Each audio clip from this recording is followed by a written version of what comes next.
Hey everybody, Jody here from Spiegel Mom Scraps, and I'm coming to you live this month for the Create, Craft, and Share YouTube Hop, featuring some amazing designers. Madge Gillen brings us all together, and this month we are creating something for Valentine's Day. This year I wanted to make something for our girls' teachers, so that is what I'm working on right now. Just kind of showing you guys some of the supplies I'm using. I like to put my supplies for a little project in these little muffin tins. They work out super awesome.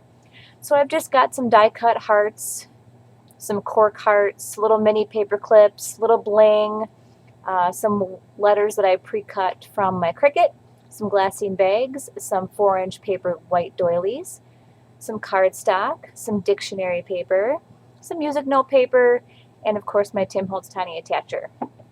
So one thing I do want to caution you guys, if you guys do use dictionary paper, watch what words are on there. That last one had the word wart on it, so I did not want the word wart on my little DIY banner. So just keep that in mind if you guys do use dictionary paper and any of your projects. Just kind of be mindful of what words are popping out there. Okay, so that's my little public service announcement on using dictionary paper. So you can see that I'm just covering all the glassine bags with some cardstock and arranging them like every other color so I can kind of move forward and get them decorated. I want them to be every other color with the aqua and pink. I really love that color combo. And then I'm just going to kind of start layering my doilies and my die cut shapes. For the little hearts, I'm bending them up a little bit in the middle just to give them a little bit of lift off of the doily. I don't want them laying completely flat. I don't really care for that too much. I would rather have them kind of popping up a little bit. And here I'm just trimming a little bit more off of those hearts. I wanted the paper to show just a little bit more underneath the heart, or underneath the dictionary paper hearts. And I used the Plantin School Book, really an older, very old Cricut cartridge that has got some great go-to shapes on it. And that's also what I used for the letters for my little DIY Valentine's banner. So there I'm just kind of making sure that my hearts don't look too wonky. I die cut them on the Cricut, and then I decided to trim them down just a little bit smaller. And here I'm just layering up a little bit, a little piece of Mayart's chevron twill. This is probably some of my favorite twill or favorite ribbon. It's a really pretty chevron print on there.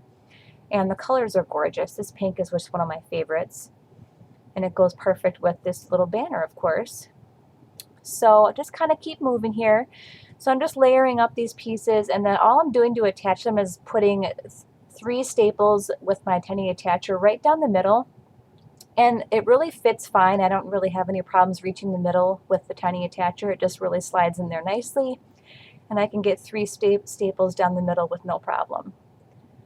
Now, another thing that I really think is a good idea here is putting a little bit of adhesive, and I don't show it in the video, but put a little bit of adhesive behind those hearts and behind those layers, whether it's a glue dot, a little dab of tacky glue like I'm using here, or some glossy accents or something like that, just to give it a little extra hold.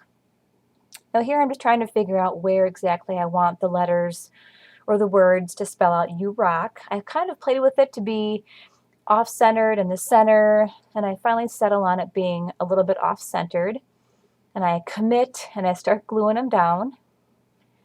So what I'm using here is just a regular old Eileen's tacky glue. It's actually one of my favorite adhesives. I use this to adhere ribbon to scrapbook pages. It doesn't show through and have that like white, just kind of gross look that comes through ribbons sometimes, like if you were to use Elmer's glue or another cheap glue. That tacky glue works awesome, and you don't see it seep through your ribbon either. Now here I'm just adhering some of these cork hearts. These are actually in my new shop. I just switched over from Etsy, and I have my own online store now, so I'm excited about that. And so the cork shapes are from my shop, as well as the doilies and these little felt clouds as well. So here I'm just going to adhere this stuff with the tacky glue.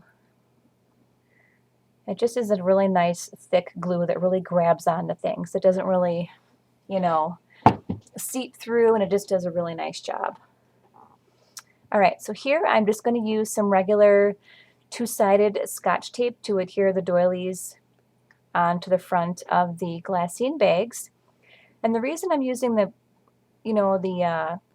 Scotch tape instead of my runner is the doilies are really thin and I don't want to take the chance of tearing the doilies after I already have them decorated. And I don't want to do it on the cardstock because I want to make sure that the adhesive doesn't show through the cardstock or show through the doily. So that's my reason for using the two-sided tape, which is a fantastic tape. I've used that tape for years scrapbooking, years and years, and it holds wonderful. So now I'm just inserting some white shipping tags inside the glassine bags, and I could have left these, off or just left them out, but I really wanted something sticking up that you could hang the banner from a little bit more easily. So these just make the banner more sturdy. You can hang it easier with those little mini clothespins. You could even use the string that I'm going to include or the pink check ribbon and run it right through the shipping tag holes. Either way, just a really easy way to adhere it and so you can hang it easily and, so that it's nice and sturdy for whoever's going to hang it up. So that is what they look like. I made 2 of them that were similar. So they're going to go to my girls' teachers. So thank you so much for watching, and here are a couple of close-up pictures of the project. I hope you enjoyed. And now you're going to be hopping on to Jenny. If you'd like any of the products that I used today, they'll be linked in my YouTube description below. Thanks so much for watching.